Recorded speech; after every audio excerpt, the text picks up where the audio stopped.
Menna, Guðbjörn Helgadóttir, Tíðan og Stafnir og Lóna Sannarsdóttir.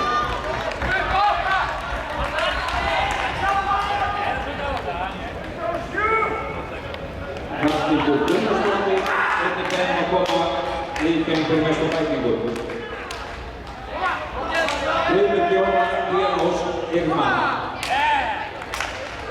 Davíð Andersson, Rúni Stefán, Andersson Fyrsta,